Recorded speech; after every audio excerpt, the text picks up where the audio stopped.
বন্ধুগণ আমার খেয়াল করুন, মহান আল্লাহ তাআলা বলেন, লা ইন শাকারতুম লা আযীদান্নাকুম ওয়া লা ইন কাফারতুম ইন্না আযাবী লাশাদীদ। কুরআনুল কারীমের তেলাওয়াত যেখানে শেষ হবে, আপনারা জোরে আওয়াজ দিয়ে বলবেন আল্লাহু আকবার। বলেন দেখি, আরো জোরে বলেন তো, আল্লাহু আকবার। তাহলে আমার ভাইরা, আপনি কেন আল্লাহর শুকরিয়া আদায় করবেন না? আল্লাহ পাক এই আয়াতের ভিতরে সূরা ইব্রাহিমের 7 নম্বর আয়াতের ভিতরে আমার আল্লাহ বলে যে আমার শুকরিয়া আদায় করবে তার নিয়ামতকে আমি আল্লাহ তাআলা বাড়ায় দেব, কিন্তু যে কুফরি করবে, অস্বীকার করবে, ইন্না আযাবী লাশাদীদ, নিশ্চয়ই তাদের জন্য মস্ত বড় আযাবের ব্যবস্থা। জোরে বলেন আছে না নাই? ও টাঙ্গাইলবাসী, লক্ষ্য করুন, আপনি কেন আল্লাহ শুকরিয়া আদায় করবেন না?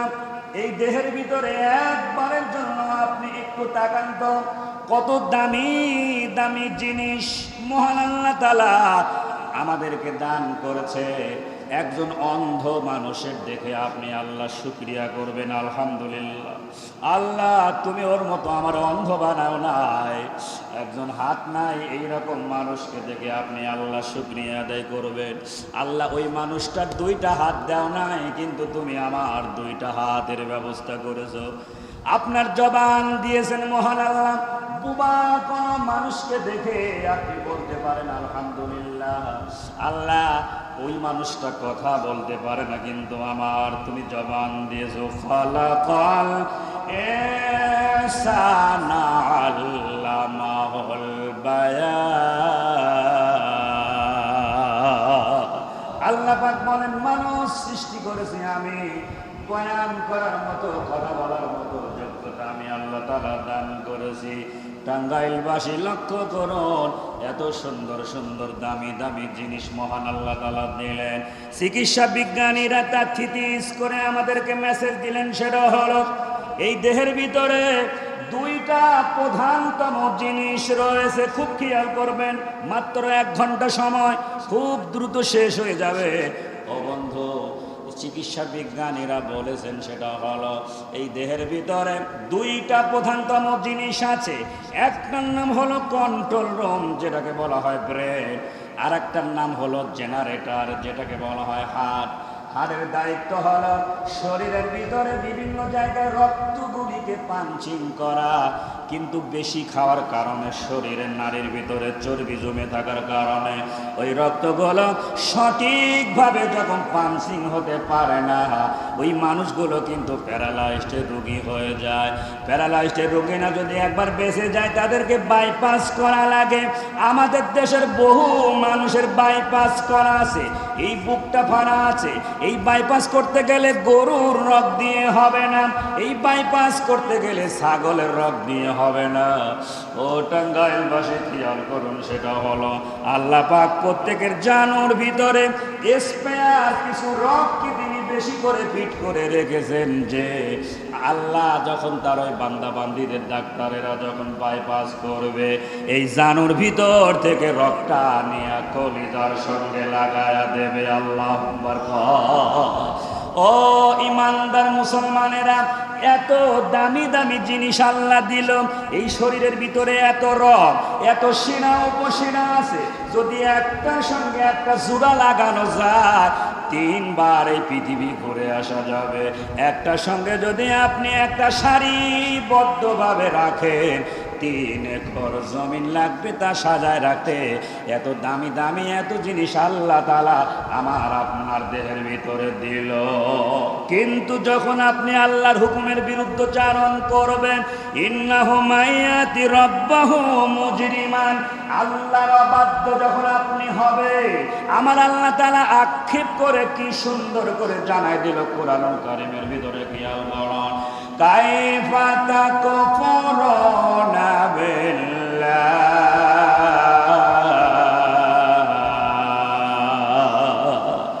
কাইফা তাকফুরুনা বিল্লাহি ওয়া কুনতুম أمواتا فأحياكم ثم يميتكم ثم يحييكم ثم إليه ترجعون الله أكبر আল্লাহ পাক বলেন সূরাতুল বাকারা 28 নম্বর আয়াতের ভিতরে আমার আল্লাহ তাআলা বলেন কাইফা মানে কেমনে তাকফুরুনা বিল্লাহ কেমনে তোমরা আমি আল্লাহর সাথে কুফরি করো অকুনতুম আমওয়াতান তোমরা ছিলে মৃত্যু ফাআহয়াকুম আমি আল্লাহ তাআলা তোমাদের জীবন দিয়েছি জোরে আওয়াজ দিয়ে বলেন তো আমাদের জীবনের মালিক কে আরো জোরে বলতে হবে কে মহান আল্লাহ কোরআনুল কারীমের ভিতরে বলেন আল্লাযী খালাকাল মাউতা ওয়াল হায়াতা লিয়াবলুয়াকুম আইয়ুকুম আহসানু আমালা ওয়া হুয়াল আজিজুল গফুর আল্লাহ পাক বলেন আল্লাযী যিনি খালাকাল মাউতা যিনি মৃত্যুকে সৃষ্টি করেছেন ওয়াল হায়াতা তিনি হলেন হায়াতের মালিক লিয়াবলুয়াকুম আমার আল্লাহ পরীক্ষা করে দেখবেন আইয়ুকুম আহসানু আমালা কে কত সুন্দর আমল করে আমার দরবারে আসতে পেরেছে ওহুয়াল আজিজুল গফুর আমার আল্লাহ হলেন পরাক্রমশালী ও দয়াবান তাহলে যিনি মৃত্যুর মালিক তিনি হায়াতের মালিক দুই একটা ঘটনা দিলে আপনাদের কাছে পরিষ্কার হয়ে যাবে ইন্দোনেশিয়া একটা ঘটনা ঘটে গেল স্বামী আর স্ত্রী দুইজন মোটরসাইকেলে যায় স্ত্রী ছিল প্রেগনেন্ট কিন্তু বড় ধরনের একটা অ্যাক্সিডেন্ট ঘটে গেল ট্রাকের সঙ্গে বেঁধে গিয়ে 20 হাত দূরে চলে গেল কিন্তু ওই প্রেগনেন্টওয়ালা মহিলা অ্যাক্সিডেন্টের কারণে তার বাচ্চা প্রসব হয়ে গেল তখন আশপাশের লোকজন দৌড়ায় ছুটে চলে আসলো এত বড় একটা অ্যাক্সিডেন্ট গো কিন্তু সবার ধারণা ছিল সদ্য শিশু বোধ হয় মারা যাবে কিন্তু আমার আল্লাহ মৃত্যুর মালিক তিনি হায়াতের মালিক ওই সদ্য শিশুকে তিনি বাঁচালেন আর মা বাপকে স্পট ডেড দুনিয়া থেকে বিদায় করে আমার আল্লাহ তাআলা পৃথিবীর মানুষকে জানায় দিলেন তিনি হায়াতের মালিক জোরে বলতে হবে আল্লাহু আকবার ও টাঙ্গাইলবাসী খেয়াল করুন যুক্তরাষ্ট্র থেকে একজন মহিলা নিজেই গাড়ি ড্রাইভ করে আসতেছিল পাশের সিটে শোয়া ছিল তার 8 মাসের শিশু কিন্তু একটা ব্রিজের উপরে আসার পরে গাড়িটা কাকতালীয়ভাবে পানির মধ্যে পড়ে যায় 8 ঘন্টা পর্যন্ত পানির মধ্যে ছিল ফায়ার সার্ভিসের লোকজন যখন ওই 8 ঘন্টা পরে ওই পানির ভিতর থেকে তখন গাড়িটা উঠালো কেউ কিন্তু বলতেছে না যে এই বাচ্চা বা কেউ এখানে বাঁচবে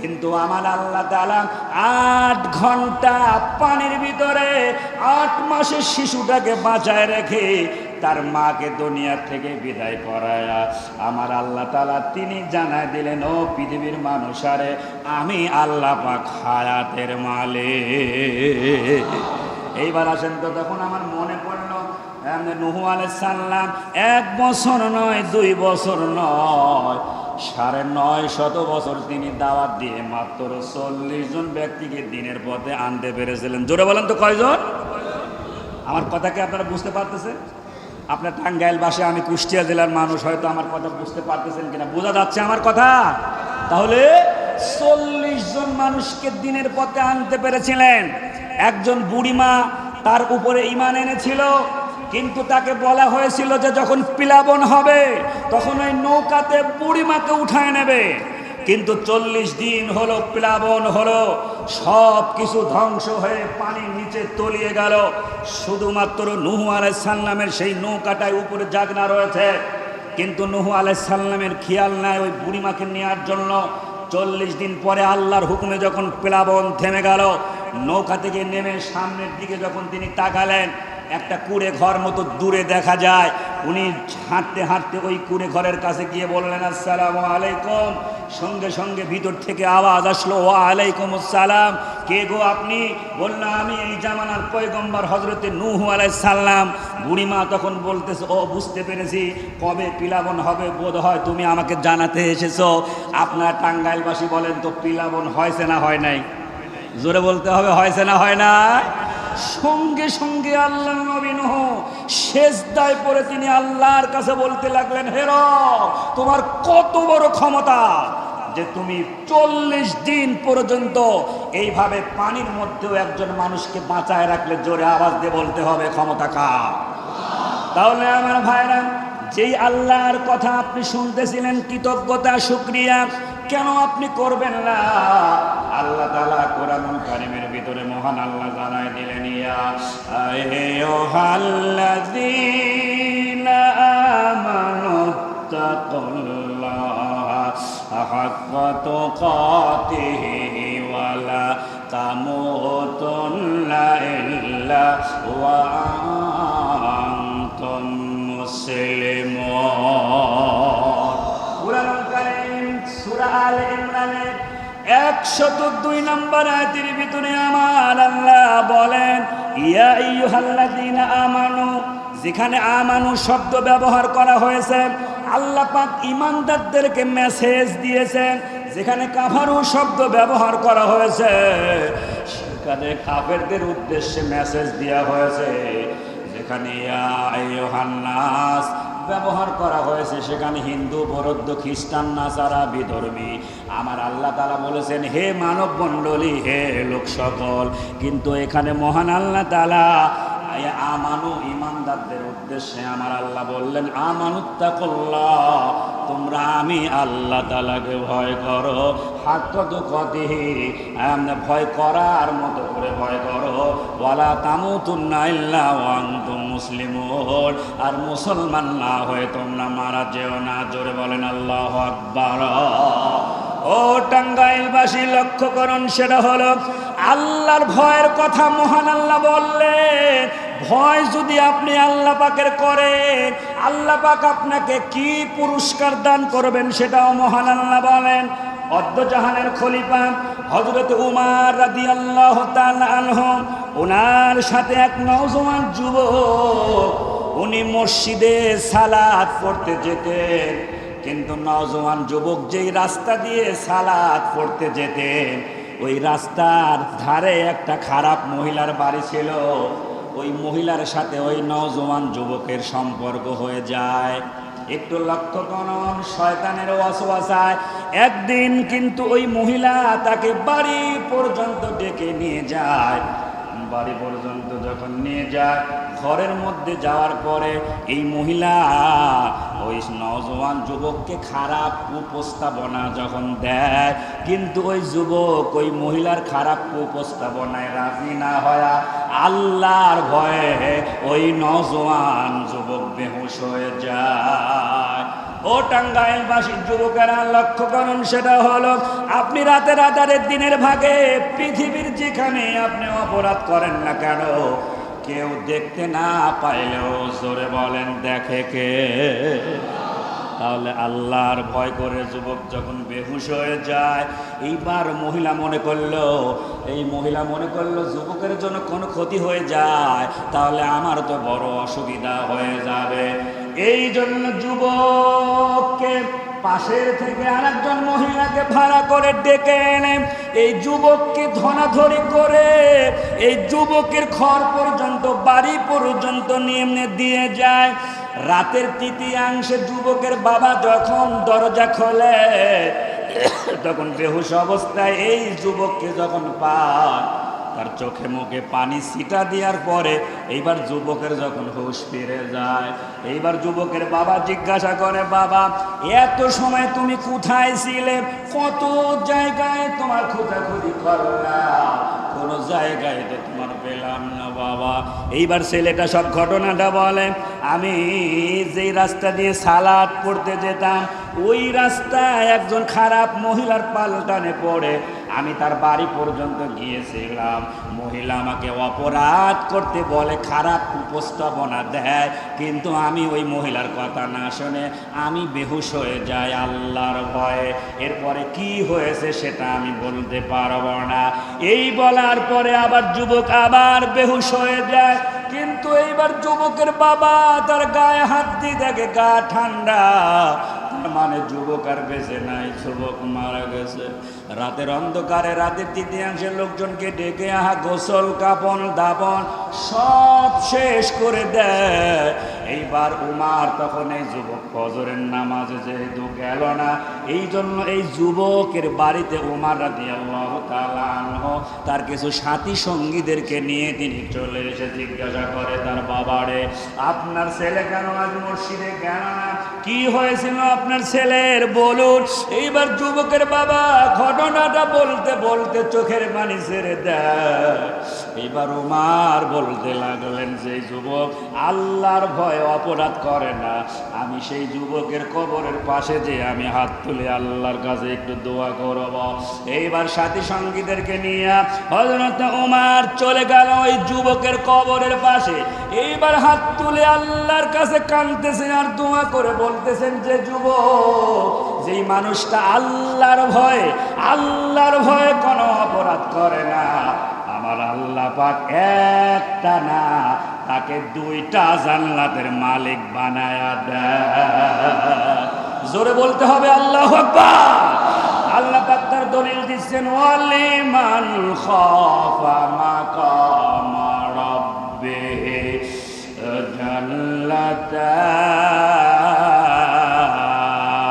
জান্নাতান। আল্লাহর ভয়ে যারা অপরাধ করবে না, আমার আল্লাহ পাক তাদেরকে দুইটা উদ্যান মানে দুইটা জান্নাতের মালিক বানায় দেবে।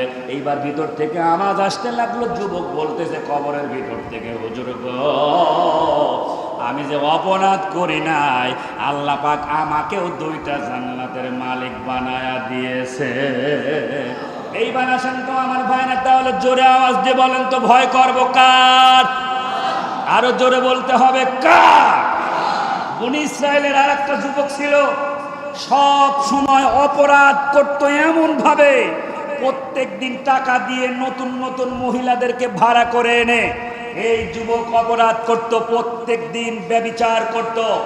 কিন্তু একজন মহিলাকে ভাড়া করে এনে টাকা দিয়ে, এই যুবকের নাম হলো, বনী ইসরায়েলের যুবকের নাম হলো কিফিল। মনে রাখবেন যুবকেরা, কিফিল। এই কিফিল নামক যুবক ওই মহিলাকে ভাড়া করে এনে উনি ওনার বাড়িতে নিয়ে গিয়ে বলল, তুমি এখানে বসো, আমি পাশের রুম থেকে নিজেকে তৈরি করে আনি, নিজেকে ফ্রেশনেস হয়ে আসি।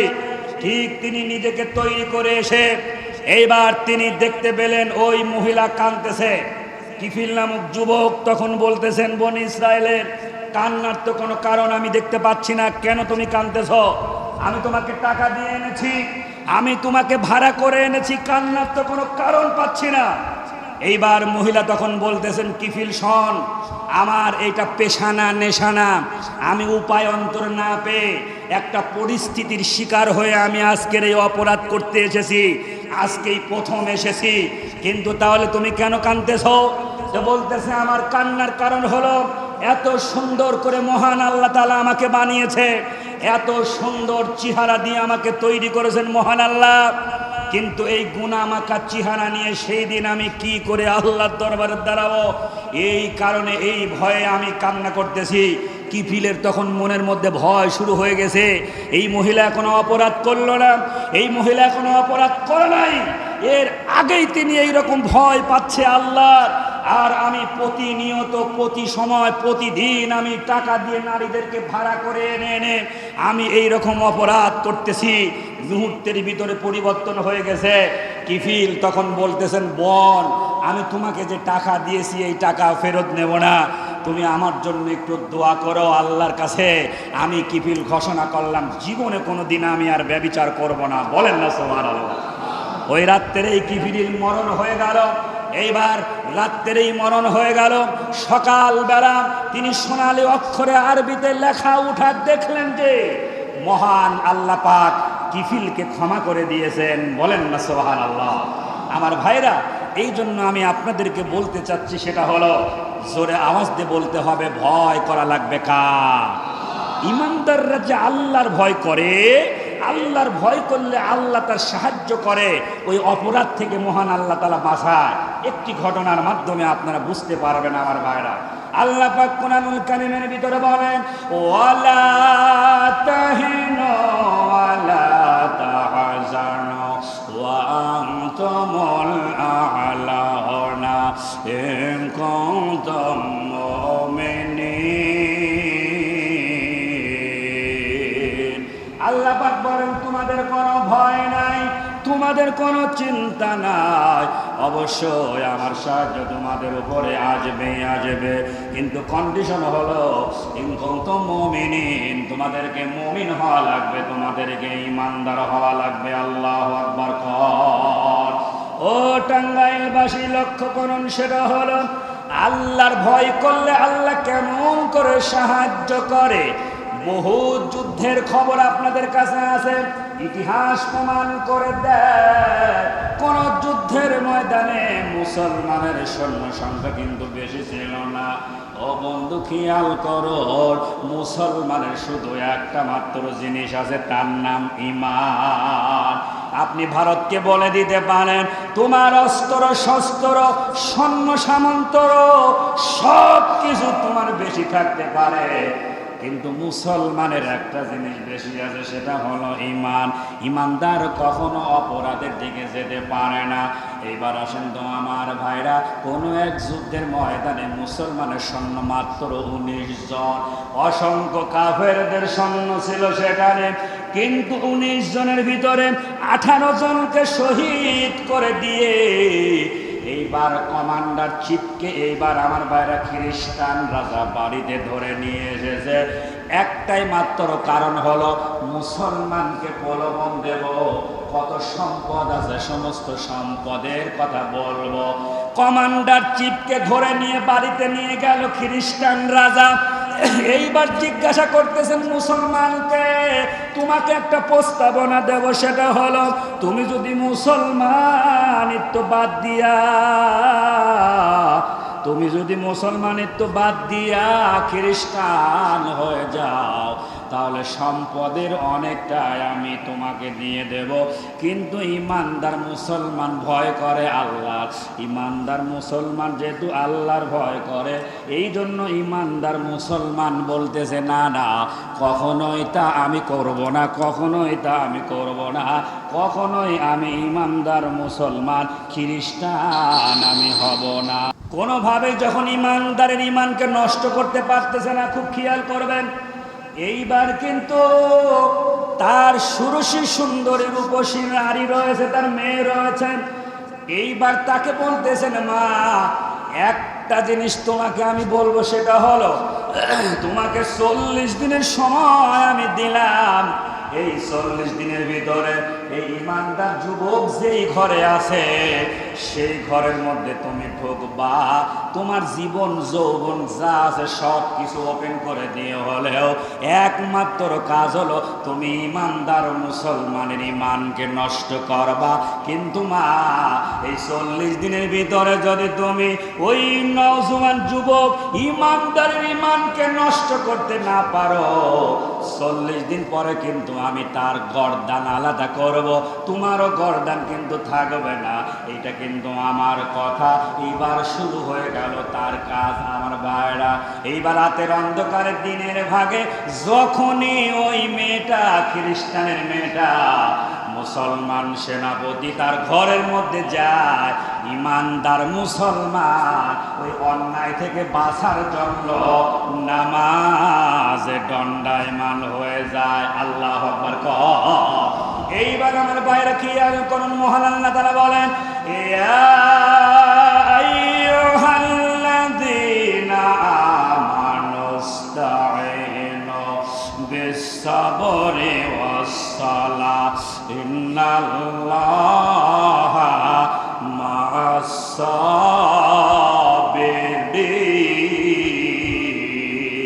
আল্লাহ আল্লাহ পাক বলেন, হে ঈমানদারেরা, যখন তোমরা বিপদে পড়বে সালাত এবং ধৈর্যের মাধ্যমে আল্লাহর সাহায্য চাবে।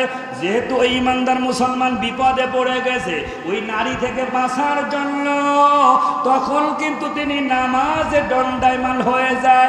একদিন হলো, 2 দিন হলো, এইভাবে 30 দিন পর্যন্ত যখন হয়ে গেল, 30 দিন পরে খ্রিস্টান রাজা তার মেয়েকে ডাক দিয়ে বলল, মা কত দূর পর্যন্ত তুমি আগালে রে মা? কিন্তু মেয়েটা বলতেছেন, বাবা আমার এত সুন্দর চেহারা, আমি যখন রাস্তাঘাটে বের হই লোভাতুর যুবকেরা আমার দিকে চেয়ে থাকে, কিন্তু 30টা দিন হয়ে গেল, 1 দিন না 2 দিন না, এই 30 দিনের ভিতরে একবারের জন্য এই যুবক আমার চেহারার দিকে তাকায় নাই। আল্লাহু আকবার। টাঙ্গাইলবাসী লক্ষ্য করুন, সেটা হলো 30 দিন পরে যখন এইবার ওই খ্রিস্টানের মেয়েটা বলতে লাগলো, যুবককে বললেন, হে যুবক, এই 30 দিনের ভিতরে আমি আপনাকে চিনে নিয়েছি, 30 দিনের ভিতরে আমি আপনাকে পরীক্ষা করেছি। কত মানুষ আমার দিকে তাকায়, কিন্তু আপনি একটা বারের জন্য তাকালেন না। এই 30 দিনের ভিতরে আমি নিজেকে সিদ্ধান্তের মধ্যে এনে ফেলেছি, সেটা হলো আমি আর খ্রিস্টান থাকবো না, আমি কালেমা পড়ে মুসলমান হতে চাই। জোরে বলেন সুবহানাল্লাহ। তাহলে টাঙ্গাইলবাসী লক্ষ্য করুন, আল্লাহর ভয় তারা করেছিল, কিন্তু নওজোয়ান যুবক তখন বলতে লাগলো, না না না, এইভাবে হবে না। মেয়েটা বলেছে শুধু আমি মুসলমানে হব না, আমি বাকি জীবন আপনার খেদমত করতে চাই, তার মানে হলো আমি আপনাকে স্বামী হিসাবে পেতে চাই। এইবার নওজোয়ান যুবক বলল, এখানে হবে না, তোমার বাবার লোকজন তা করতে দেবে না, আমরা এখান থেকে হিজরত করে আমরা বাহিরে চলে যাব, দূরে চলে যাব, সেখানে আমরা শরীয়ত সম্মত বিবাহ বন্ধনে আবদ্ধ হয়ে তারপরে আমরা সংসার করব। এই চিন্তা ভাবনা করে রাতের 3র্তীয়াংশে যখন এইবার তারা রাজার 2টা ঘোড়া নিয়ে যখন তারা চলতেছিল, কিন্তু পিছনে আরো কিছু ঘোড়ার পায়ের শব্দ তারা শুনতে পেল। কিন্তু মেয়েটা তখন বলতে লাগলো ওই নওজোয়ান যুবককে, সেটা হলো ঈমানদার মুসলমানকে বলতে লাগলো, ভাই আপনি চলে যান, আপনার মতো এত ভালো মানুষ হয় না, আপনার মতো এত ভালো মানুষ হয় না, আপনি চলে যান, আপনাকে আমার বাবার লোকজন ধরে নিয়ে টুকরা টুকরা করে কেটে ফেলবে। কিন্তু ওই ঈমানদার মুসলমান বলতেছে, না না না, আমি এসেছি আমরা একসঙ্গে, আমরা মরলে একসঙ্গে মরব, আমরা বাঁচলে একসঙ্গে বাঁচবো। ও টাঙ্গাইলবাসী, ওই পিছনে ঘোড়ার যে শব্দ পায়ের পাওয়া গেল, তারা একখানা কিতাব, এই কুরআনুল কারীমকে যারা আমরা মানব, কোরআন অনুযায়ী যারা আমরা জীবন যাপন করব। একখানা হাদিস আমি আপনাদের সামনে পড়েছি, ইকরাউল কোরআন। নবীজি বলেছেন তোমরা কোরআন পড়ো, হ্যাঁ কোরআন পড়ো, এই কোরআন তোমাদেরকে সেই দিন সুপারিশ করে আল্লাহর জান্নাতে নিয়ে যাবে। মহান আল্লাহ কোরআনুল কারীমের ভিতরে বলেন, তাবারাকাল্লাযী নাযালাল ফুরকানা আলা আবদিহি লিয়াকুনা লিল আলামিনা নাযীরা। আল্লাহ পাক বলেন, বরকতময় আল্লাহ তার বান্দার উপরে নাজিল করেছেন ফুরকান, আর ফুরকান মানে হলো কোরআন। মহান আল্লাহ তাআলা বলে, ও আবায়ানাতিম মিনাল হুদা ওয়াল ফুরকান। এই কিতাবের ভিতর রয়েছে নিদর্শন, এই কিতাবের ভিতর রয়েছে হুদা। মহান আল্লাহ তাআলা বলেন, ফামান তাবিআ হুদায়া ফালা খাউফুন আলাইহিম ওয়ালা হুম ইয়াহজানুন। এই কিতাবকে যারা মানবে, এই কিতাব অনুযায়ী যারা জীবন যাপন করবে, তাদের কোনো ভয় নাই, তাদের কোনো চিন্তা নাই। বলেন সুবহানাল্লাহ। আপনারা বলেন তো, যে ঐশীকরন্ত কুরআনুল কারীম শুনতেছি আমরা, এই কুরআনের মধ্যে কি কোনো ভুল আছে? জোরে আওয়াজ দিয়ে বলতে হবে, ভুল আছে? পৃথিবীতে অনেক লেখক, অনেক লেখিকার নাম আপনারা শুনেছেন, কিন্তু কোন লেখক লেখিকা তার সেই বই লেখে কখনো প্রশংসা দিয়ে শুরু করতে পারে না, পাশাপাশি কখনো চ্যালেঞ্জ করতে পারে না আমার এই বইয়ের মধ্যে কোনো ভুল নাই। কিন্তু কুরআনুল কারীমের সর্বপ্রথম যে সূরা একবারে নাজিল হয়েছে, এই সূরাটার নাম হলো সূরাতুল ফাতিহা। এই ফাতিহার প্রথম যে আয়াতে কারিমা নাজিল হলো, আলহামদুলিল্লাহি রাব্বিল আলামিন, সকল প্রশংসা সেই আল্লাহর যিনি হলেন বিশ্বজাহানের রব। All praise be to Allah, the lord of world. সমস্ত প্রশংসা সেই আল্লাহর যিনি হলেন বিশ্বজাহানের রব, তিনি প্রশংসা দিয়ে শুরু করেছেন। এরপরের সূরা, যেই সূরার তেলাওয়াত করেছি আলোচনায়, এখনই ঢুকে পড়ব, সেই সূরার 2 নম্বর আয়াতের ভিতরে মহান আল্লাহ বলেন, যালিকাল কিতাব, ইহা সেই কিতাব, লা রাইবা ফি, কোন সন্দেহ নাই এই কিতাবের ভিতরে। That is the book, there is no doubt in it. কোনো ডাউট করার সুযোগ নাই, কোনো সন্দেহ করার সুযোগ নাই।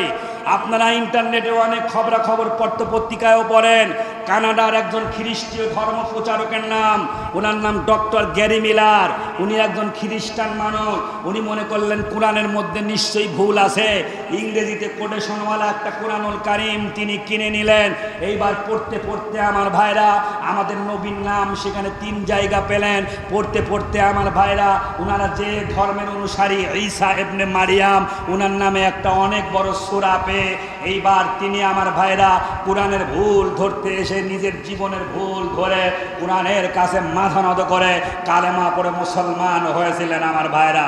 তাই আমি আপনাদেরকে সেই সূরার অল্প হলেও দেখতে দেখতে, আপনারা দেখেন ঘড়ির দিকে তাকাতে খেয়াল করেন নাই, সময় কিন্তু অনেকটাই চলে গিয়েছে, আর মাত্র 5 মিনিট, আর ওই দিকে পাবো হলো আপনার হলো 10 মিনিট, মানে মাত্র 15 মিনিট সময় আমার হাতে রয়েছে। এরপরেই কিন্তু আপনাদেরকে মাশাআল্লাহ সুন্নতের সময় দেওয়া হবে, এরপরেই কিন্তু খুতবার দিকে আমরা যাব।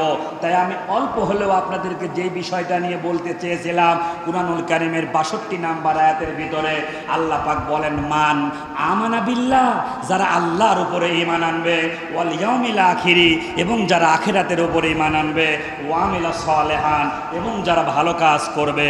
অপশন পেলাম আমরা 3টা। 1 নাম্বার হলো আল্লাহর উপরে ঈমান আনা, 2 নাম্বার হলো আখিরাতের উপরে ঈমান আনা, 3 নাম্বার হলো ওয়া আমিলা সালেহান, ভালো কাজ করা। এই 3টা কাজের সমন্বয়ে আমার আল্লাহ তাআলা বলতেছেন, ফালাহুম আজরুহুম ইনদা রাব্বিহিম, রবের পক্ষ থেকে তোমাদের জন্য পুরস্কার রয়েছে, তোমাদের কোনো ভয় নাই, তোমাদের কোনো চিন্তা নাই। ঈমান সবাই আনতে পারে নাই। এই মসজিদে আশপাশের অনেক লোকজন আছে, সবাই এই 201 গম্বুজ মসজিদে আপনারা দেখার জন্য দূর দূরান্ত থেকে এবং সালাত পড়ার জন্য এসেছেন। এমন এলাকাবাসী থাকতে পারে তারা মসজিদের সাথে তাদের সম্পর্ক নাই। নবীজি বলেছেন, মান তারাকা সালাত মুতাআম্মিদান ফাকাদ কাফারা, ইচ্ছাকৃত নামাজ ছেড়ে দিল সে কুফরি করলো। বাইনাল আবদি ওয়া বাইনাল কুফরি তারকুস সালাহ, মুসলমান আর কাফেরদের মধ্যে পার্থক্য নির্ণয় করে নামাজ। তাহলে প্রথম যেটার উপরে আমি কথা রাখতে চাচ্ছি সেটা হলো, ঈমান এমন একটা জিনিস, জান্নাতে যাওয়ার জন্য কন্ডিশন হলো 2টা। 1 নাম্বার হলো ঈমান আনা, আর 2 নাম্বার হলো ভালো কাজ করা। আল্লাহ বলেন, কানাত লাহুম, তাদের জন্য রয়েছে জান্নাতুল ফেরদাউস। এইবার আমরা আসি, ঈমান কিন্তু সবাই আনতে পারে না। আমরা মুসলমান, অনেকেই কোরআনের সাথে সম্পর্ক নাই, ইসলামের সাথে সম্পর্ক নাই। রসুলের বিরুদ্ধে কথা বললে, একটা স্লোগান দিলে সেই জায়গা আমরা যাই না আমার ভাইরা। কিন্তু খেয়াল করেন, আমেরিকার একজন খ্রিস্টান ডাক্তার, উনি হাড়ের স্পেশালিস্ট ছিল। উনি হাড় অপারেশন করতে গিয়ে হৃৎপিণ্ডের ভিতরে উনি আরবিতে 3টা অক্ষর লেখা দেখা পেলেন। বলেন না সুবহানাল্লাহ। এইবার আমার ভাইরা লক্ষ্য করুন, তখন তিনি কি করলেন? প্রফেসর ডক্টর লুইজি সিং তার নাম। উনি একজন খ্রিস্টান ডাক্তার, হাড়ের স্পেশালিস্ট। হাড় অপারেশন করার সময় হৃৎপিণ্ডের ভিতরে 3টা আরবিতে অক্ষরে লেখা দেখা পাইল। উনি কিন্তু খ্রিস্টান মানুষ, বুঝতে পারতেছে না কি লেখা। এইবার ওনার অ্যাসোসিয়েট প্রফেসরের নাম হলো আব্দুল্লাহ মুসলমান। উনাকে বলা হলো, কাম হিয়ার প্লিজ আব্দুল্লাহ, তুমি চলে আসো। এইবার অপারেশন থিয়েটারে আব্দুল্লাহকে যখন নিয়ে যাওয়া হলো, নিয়ে যাওয়ার পরে এইবার আব্দুল্লাহকে ডেকে বললেন, আব্দুল্লাহ রে, আমি অনেক অপারেশন করেছি, কিন্তু আমি এইভাবে আরবি কোনো অক্ষর লেখা দেখি নাই। ও আব্দুল্লাহ, এই 3টা অক্ষর কি লেখা আমি তো জানি না রে আব্দুল্লাহ, তুমি বলে দাও। এইবার আব্দুল্লাহ দেখে যে ওই 3টা অক্ষর পৃথিবীর কারোর নাম নয়, জমিন ও আসমানের মালিক মহান আল্লাহ তাআলার নাম। বলেন সুবহানাল্লাহ। ভাই, আপনাদের কি খুব অসুবিধা হচ্ছে? আলোচনা কি চলবে আরো 1 ঘন্টা? দেখি কারা কারা শুনবেন, হাত তোলেন তো। ওরে সর্বনাশ, ঠিক আছে না, 1 ঘন্টা তো হবে না, নির্ধারিত টাইম দেওয়া আছে। এই মানাসেন তো আমার ভাইরা, লক্ষ্য করুন, সেটা হলো আব্দুল্লাহ তখন বলতে লাগলেন, স্যার গো, এই যে 3টা অক্ষর লেখা, এটা পৃথিবীর কারণ নাম নয়, এটা মহান আল্লাহ তাআলার নাম। এইবার প্রফেসর ডক্টর লুইজি সিং বলতে লাগলেন, আব্দুল্লাহ রে, এই যে তুমি আল্লাহর নাম বলতেছো, এটা কি তোমাদের ধর্মীয় গ্রন্থ কুরআনুল কারীমের মধ্যে এই নামটা কি আছে নাকি? টাঙ্গাইলবাসী জোরে আওয়াজ দিয়ে বলেন তো, আল্লাহর নাম কোরআন শরীফে আছে না নাই? তাহলে আল্লাহ লিখতে 3টা অক্ষর লাগে। 1 নাম্বার আলিফ লাম হা, এই 3টা অক্ষর লাগে আল্লাহর নাম লিখতে। এইবার তিনি কুরআনুল কারীম একটা জোগাড় করে এনে উনি কলম দিয়ে দেখায়া দিলেন, স্যার গো, এই দেখেন আল্লাহ লিখতে 3টা অক্ষর লাগে আলিফ লাম হা। সঙ্গে সঙ্গে প্রফেসর ডক্টর লুইজি সিং বলতে লাগলেন, আব্দুল্লাহ রে, আমি বুঝে নিলাম, এই যে ধর্মীয় গ্রন্থ কুরআনুল কারীমের ভিতরে আল্লাহর নাম আর হৃৎপিণ্ডের ভিতরে আল্লাহর নামে একই শব্দ। ও আব্দুল্লাহ, আমার এই অপারেশনটা শেষ করতে 40 মিনিট সময় লাগবে। আমি 40 মিনিট পরে আমার এই রোগীটাকে কনসাল্ট রুমে, এই রোগীটাকে আমি বেডে দিয়া তোমাকে আমি কনসাল্ট রুমে ডাকবো। এরপরে আমি তোমার সাথে ডিসকাস করব এই বিষয়টা নিয়ে। ঠিকই আমার বাইরা, লক্ষ্য করুন, এইবার প্রফেসর ডক্টর লুইজি সিং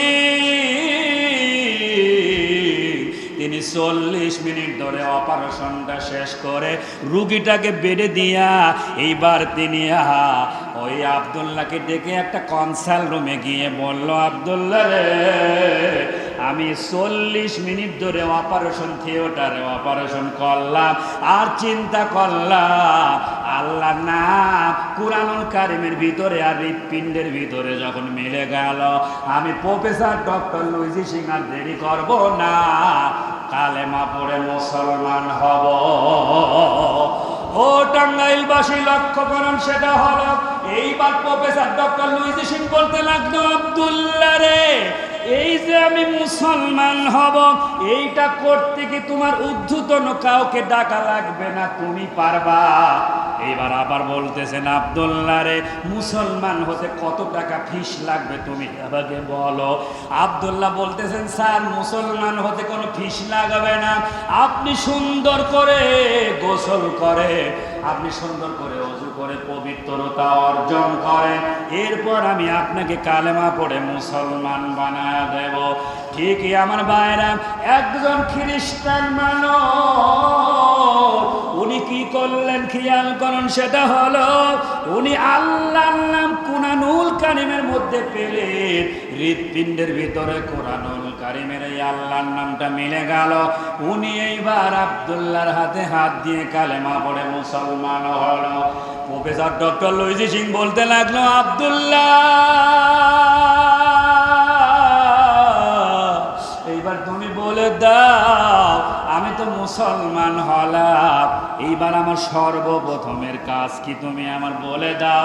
সঙ্গে সঙ্গে আব্দুল্লাহ বলতেছেন, স্যার গো, মুসলমান হওয়ার পরে সর্বপ্রথম কাজ হলো আপনার নামাজ আদায় করা। জোরে বলতে হবে আল্লাহু আকবার। একজন মুসলমানের নামাজ পড়া হলো সর্বপ্রথম মুসলমান হওয়ার পরে কাজ। নবী করিম সাল্লাল্লাহু আলাইহি ওয়াসাল্লাম 2 জন সাহাবীর কান্দে সরে আহা কান্দের উপরে হাত দিয়ে শেষ হতে মসজিদ নববীতে আসলো।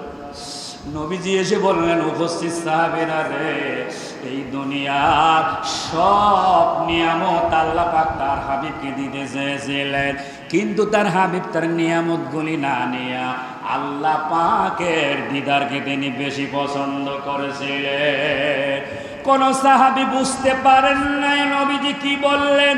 বয়োবৃদ্ধ সাহাবী হযরত আবু বকর সিদ্দিক বিন কুহাফা তিনি বুঝতে পারলেন এই দুনিয়ার সমস্ত নিয়ামত আল্লাহ পাক তার হাবিবকে দিতে চেয়েছিলেন, কিন্তু তার হাবিব সেই নিয়ামতগুলি না নিয়ে আল্লাহ পাকের দিদারকে বেশি পছন্দ করেছিল। হুজুর আমার চলে গেলেন হুজরাইন শরীফে, প্রচন্ড মাথা বেদনা শুরু হয়ে গেল। ওই রাত্রে রাসূলুল্লাহ চলে যাবেন নাকি এমন একটা ভাব শুরু হয়ে গেল। এইবার আসেন তো আমার ভাইরা, নবীজি তার স্ত্রী আয়েশাকে ডেকে বললেন, আয়েশা রে, মসজিদ নববীর দরজাটা খুলে দাও আর আমার মাথাটা একটু উঁচা করে ধরো রে আয়েশা। আল্লাহ নবীর স্ত্রী আল্লাহ নবীর মাথাটা একটু উঁচা করে ধরলেন আর মসজিদ নববীর দরজাটা খুলে দিলে। নবীজি নামাজে সারিবদ্ধভাবে সাহাবায়ে কেরামেরা নামাজ পড়তেছিল। এই দৃশ্য দেখে রাসূলের চোখে পানি এসে গেল। আয়েশা বলতেছেন, হে আল্লাহর নবী, আপনার চোখে পানি। নবীজি বলতেছেন, এটা আমার দুঃখের কান্না না রে আয়েশা, এটা আমার আনন্দের কান্না।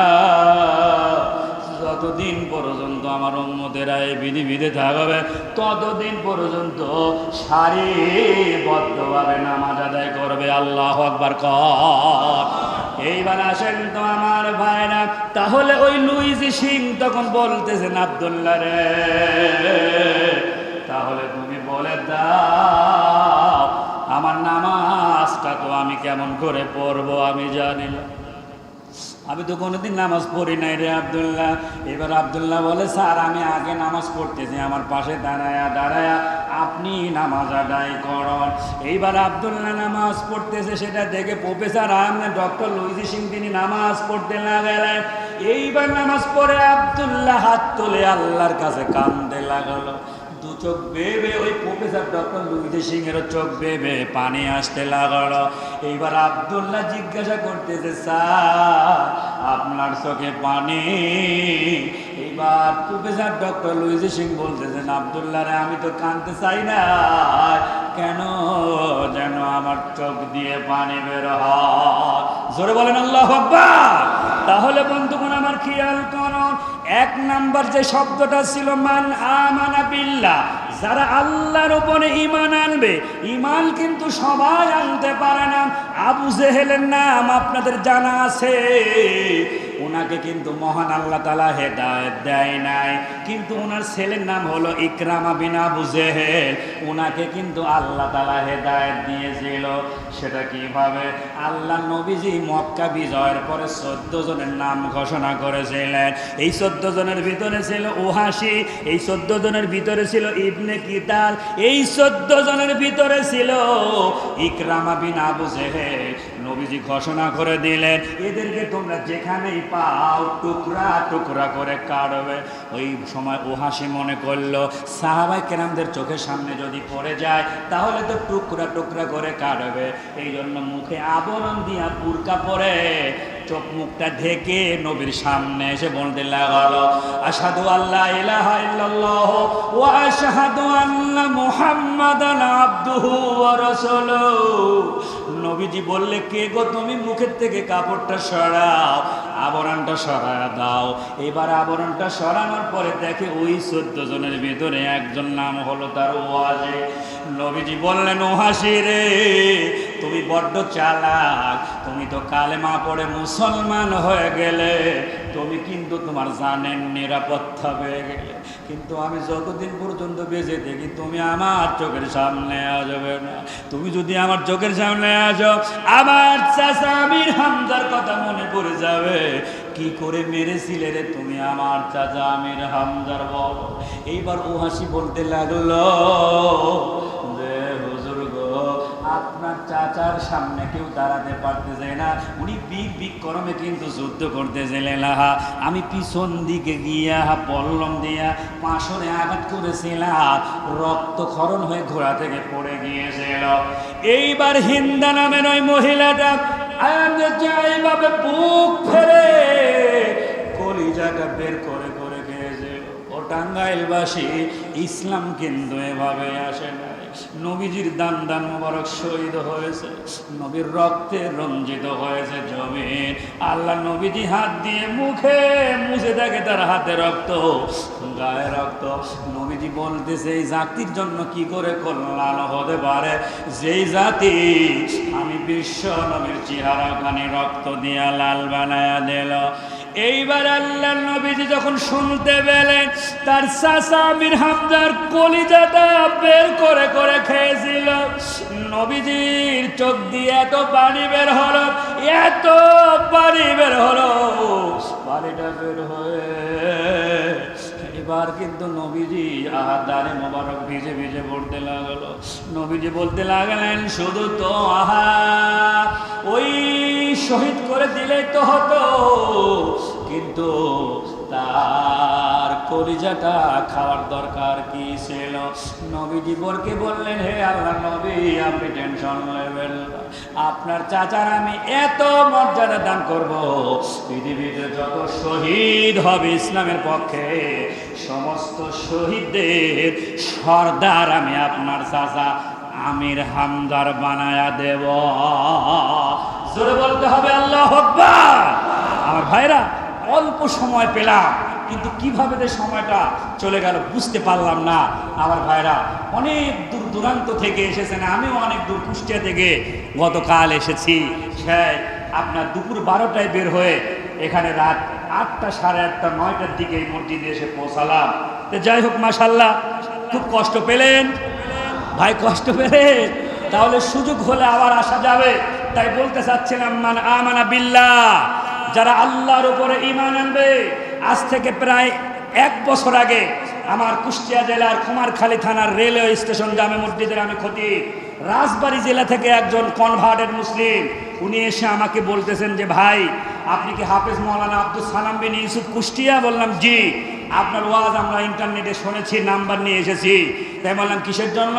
যে বললাম আমি যে এফিডেভিট করেছি, আমার খুব ইচ্ছা হলো আপনার হাতে হাত দিয়ে কালেমা পড়ে আমি মুসলমান হব। বলেন না সুবহানাল্লাহ। আমি আমার কমিটির লোকদেরকে ডাকলাম, ডেকে বললাম যে ভাই আপনারা একটু আসেন, রাজবাড়ী জেলা থেকে একজন ভাই এসেছেন, উনি আমার হাতে হাত দিয়ে কালেমা পড়ে মুসলমান হতে চায়। এইবার আমার কমিটির লোকজন আসলো, মসজিদের বাইরেই দাঁড়ায়া আমরা তার সব এফিডেভিট দেখে আজ থেকে 1 বছর আগে সেই ভাইকে কালেমা পড়ে মুসলমান বানায়া এইবার জোহরের সালাত সামনের কাতারে দাঁড় করায়া আমরা তার সাথে করে নিলাম। আমার ভাইরা, তাহলে বলেন তো, হেদায়েত কিন্তু সবাই পায় না, হেদায়েত সবাই পায় না, আল্লাহ পাক সবাইকে হেদায়েত দান করে না, কিন্তু সেই হেদায়েত পাইতে গেলে কোরআনের কাছে আসতে হবে। আবু জেহেল হেদায়েত পেল না, কিন্তু তার ছেলে ইকরামা বিন আবু জেহেল পালিয়েছিল তিহাম নদী দিয়ে। নবীর কাছে তখন ওই হিন্দা নামের মহিলা আর তার স্ত্রীর নাম হলো উম্মে হাকিম, দুইজন গিয়ে আল্লাহর নবীর কাছে গিয়ে বললেন, হে আল্লাহর নবী, আমার স্বামী ইকরামা বিন আবু জেহেলের জন্য সাধারণ ক্ষমার জন্য এসেছি। আল্লাহর নবী এইবার তার স্বামী ইকরামা বিন আবু জেহেলকে সাধারণ ক্ষমা করে দিলেন। নবীর পাশে দাঁড়িয়ে তার স্ত্রী ডাকতেছেন, স্বামী গো, আপনি চলে আসেন, পালায় যাবেন না, নবীজি আপনাকে সাধারণ ক্ষমা করে দিয়েছেন। কিন্তু উনি ভয় পাচ্ছেন, মনে করছে না, বিশ্বাস পাচ্ছে না। বলল না, তুমি হয়তো বিশ্ব নবীর কাছে আমাকে ধরাই দিতে পারো। বলল না গো স্বামী, আমি আপনার স্ত্রী হয়ে কেন মিথ্যা কথা বলবো, আপনি আসেন। এইবার তিহাম নদী পার হয়ে তিনি কিনারায় আসলে তার স্ত্রী উম্মে হাকিম নিয়ে রাসূল সাল্লাল্লাহু আলাইহি ওয়াসাল্লামের কাছে গেল। নবীজি দাঁড়ায়া তাকে কোলাকুলি দিয়ে তার পিঠের উপরে মৃদু 2-3টা আঘাত করে বললেন, ইকরামা এখনো সময় রয়েছে, ভালো হয়ে যাও। সঙ্গে সঙ্গে তার ভিতরে আঘাত করতে লাগলো। এত মানুষকে কষ্ট দিয়েছি, সাহাবায়ে কেরামদেরকে কষ্ট দিয়েছি, ওই বিলালকে এরকম কষ্ট দিয়েছি, বালুর উপরে রেখে কত সাহাবায়ে কেরামদেরকে হত্যা করেছি, কষ্ট দিয়েছি। আর এখন রাসূলের হাতে ক্ষমতা আসার পরেও, নবীজি আমাকে পাওয়ার পরেও টুকরা টুকরা করে কেটে ফেলতে পারে, কিন্তু তারপরও নবীজি আমার সাথে কি সুন্দর আচরণ করলেন।